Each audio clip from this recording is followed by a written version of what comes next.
अस्सलाम वालेकुम students, this is professor ज़ेब। उम्मीद करता हूँ आप सब लोग खैरियत से होंगे। आज हमारा क्वांटम मैकेनिक्स 2 के एक और लेक्चर के साथ मैं हाजिर हुआ हूँ। चैप्टर नंबर 4 जो कि हम स्टडी कर रहे थे 4.4 सेक्शन। आज उसी सेक्शन 4.4 का एक और टॉपिक है 4.4.2 electron in a magnetic field.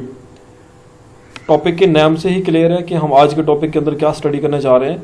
Electron in a magnetic field, कि एक इलेक्ट्रॉन को एक मैग्नेटिक फील्ड के अंदर प्लेस किया जाएगा और फिर अब चेक करेंगे कि उस इलेक्ट्रॉन पर उस मैग्नेटिक फील्ड का क्या इफेक्ट होता है। तो लेक्चर को स्टार्ट करने से पहले अगर आप मेरे चैनल पे न्यू हैं तो इस चैनल को सब्सक्राइब कर दें और साथ में लगे बेल आइकन को भी प्रेस कर दें ताकि हर नए आने वाले वीडियो बआसानी आपको मिल सके। तो चलिए लेक्चर को स्टार्ट करते हैं। Electron in a magnetic field. If a charge particle whose magnetic moment mu and place this particle in external uniform magnetic field. अगर हमारे पास एक चार्ज पार्टिकल है जिसका मैग्नेटिक मोमेंट, उसको जरी से बात है, अगर एक चार्ज पार्टिकल है उसका कोई ना कोई मैग्नेटिक मोमेंट होगा, तो एक चार्ज पार्टिकल है उसका जो मैग्नेटिक मोमेंट है वो क्या है, म्यू है। म्यू उसका मैग्नेटिक मोमेंट है। And place this particle in external uniform magnetic field, और उस पार्टिकल को हमने क्या कर दिया, एक एक्सटर्नल यूनिफॉर्म मैग्नेटिक फील्ड के अंदर प्लेस कर दिया। तो हमारे पास टॉर्क क्या होगा, इसका torque is equal to mu cross B. ये हमारे पास क्या होगा, उस पार्टिकल का टॉर्क होगा। यहाँ पे हमारे पास म्यू क्या चीज है, मैग्नेटिक डायपोल मूवमेंट, जो कि अभी हमने डिस्कस किया क्या मैग्नेटिक मूवमेंट है या मैग्नेटिक डायपोल मूवमेंट है। और बी हमारे पास यहाँ पे क्या मैग्नेटिक फील्ड है।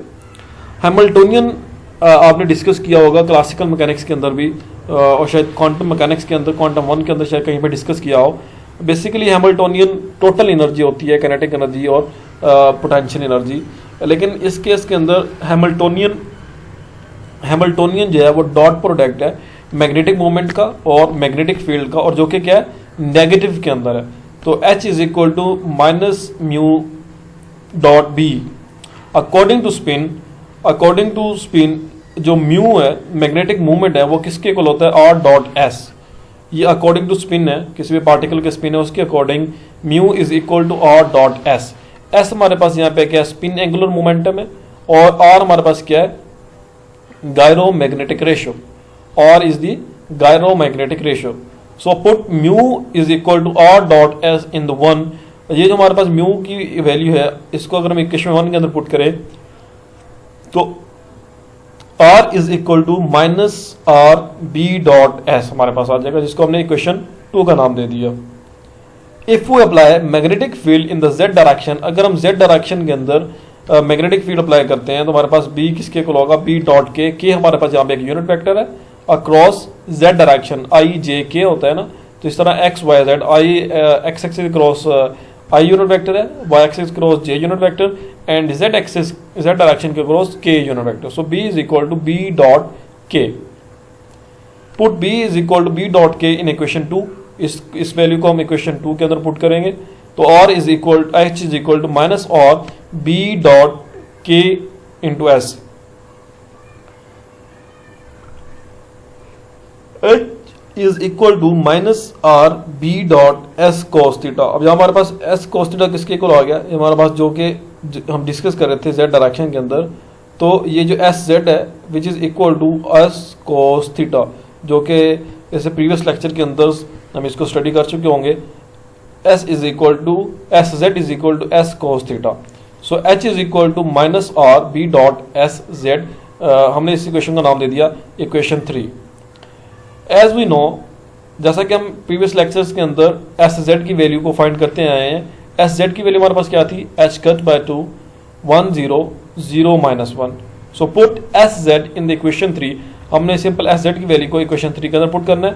H is equal to minus R B dot H cut by 2 1 0 0 minus 1। और इस वैल्यू को जो कि मैट्रिक्स के बाहर है, अगर इसको मैट्रिक्स के अंदर अप्लाई करें तो हमारे पास ये एक मैट्रिक्स बन जाएगा। हमारे पास मैट्रिक्स का ये जो पार्ट है ये energy for a spin up state है, और ये हमारे पास energy for spin down state है, जिसको हम आइगन वैल्यू भी कह सकते हैं। Eigenvalue for spin up, ये हमारे पास eigenvalue for spin up, and this is the eigenvalue for the spin down, जिसको हम ई प्लस और ई माइनस से डिनोट कर रहे हैं। एज वी नो, जैसे कि हमें पता है कि अगर हम साई के ऊपर जो अप्लाई करते थे E psi is equal to H psi होता था, जो कि हम क्वांटम मैकेनिज्म के अंदर स्टडी करते हैं, तो यहाँ पे जो ऑपरेटर था वो साई था, और यहाँ पे लेकिन इस चैप्टर के अंदर जो हम यूज कर रहे हैं क्वांटम 2 के अंदर, वो ऑपरेटर यूज कर रहे हैं काई। तो यहाँ पे पास क्या है, ई काई इज इक्वल टू एच काई। अब जो हमारे पास ई की जो एक्सपेक्टेशन वैल्यू होती है वो आयोटा एच का पार्शियल और पार्शियल टी होती है, chi T is equal to H chi. So this is the solution of the above equation. ये बेसिकली अबव इक्वेशन का क्या है, सोल्यूशन है। सिंपल हमने क्या किया, ऑपरेटर को चेंज किया और ई की हमने क्या कर दी, यहाँ पे एक्सपेक्टेशन वैल्यू को पुट कर दिया। और हम साई के लिए एक इक्वेशन हमने सॉल्व की थी क्वांटम 1 के अंदर, जो कि psi is equal to E iota E exponential iota E T over H कर थी। तो यहाँ में हम उसको ऑपरेटर जो कि चेंज हुआ तो हमने काई यूज करें, तो हम काई के लिए यूज करेंगे। और स्पिन अप और स्पिन डाउन के लिए हमने एक जनरल इक्वेशन पढ़ी थी, जिसके अंदर हमारे पास काई जो है, काई इक्वल था वो किसके इक्वल था, ए काई प्लस प्लस बी काई माइनस। तो यहाँ पे ए प्लस के साथ हमारे पास जो वैल्यू आएगी, ये प्लस वाली वैल्यू आएगी E minus iota E plus T over H cut, और जहाँ पे हमारे पास क्या आएगी, काई माइनस की वैल्यू आएगी, जो कि यहाँ पे क्या रहेगा, ई माइनस आएगा। तो ये हमारे पास क्या थी, एक जनरल इक्वेशन थी काई के लिए। हमने जो अगर मैट्रिक्स बनाए, अगर हम काई प्लस और काई माइनस की वैल्यूज को अगर हम पुट करें, तो हम काई का जो एक जनरल फॉर्म किस तरह लिख सकते हैं, ए इंटू हमने इसी चीज़ का हमने क्या बनाया, मैट्रिक्स बनाया है। तो A into E minus iota E plus T over H cut, और B is equal to E exponential minus iota E minus T over H cut. So we have to find A and B. हमने यहाँ पे क्या find करना है, ए और B find करना चाह रहे हैं। तो हम लेट करते हैं कि टी इज इक्वल टू क्या, 0 है। अगर टी हमारे पास इज इक्वल टू 0 है, तो हमारे पास काई क्या बचेगा, ए बी बचेगा, क्योंकि ये एक्सपोनेंशियल क्या हो जाएगा, 1 के इक्वल आ जाएगा, ये भी वैल्यू 1 के इक्वल आ जाए, तो हमारे पास ऊपर भी ए बचेगा, नीचे बी बचेगा। अगर हम इसकी नॉर्मलाइजेशन करें, तो नॉर्मलाइजेशन के लिए क्या करना होता है कि हमें इज इक्वल टू 1 लेके आना होता है। तो A square plus B square is equal to 1 हमने लेट कर लिया for normalization, A square B square is equal to 1 है। किस तरह 1 है, अगर हम लेट करें A is equal to cos alpha by 2 है और बी साइन अल्फा बाय 2 है, तो cos square alpha plus sine square alpha is equal to 1 होता है। तो cos square alpha by 2 plus sine square alpha by 2 is equal to 1 हो जाएगा। ठीक है, तो हमने सिंपल यहाँ से ए और बी की जो दो वैल्यूज निकाली हैं, इन ए और बी की दो वैल्यूज को हमने पुट कर देना है इस जगह पे, इस मैट्रिक्स के अंदर। तो इस मैट्रिक्स के अंदर हम ए और बी की वैल्यू को पुट करेंगे। तो यहाँ पे हमारे पास cos alpha by 2 sine alpha by 2। अब हमारे पास जो एक्सपेक्टेशन वैल्यू ऑफ एस क्या होगी इन टर्म्स ऑफ स्पिन।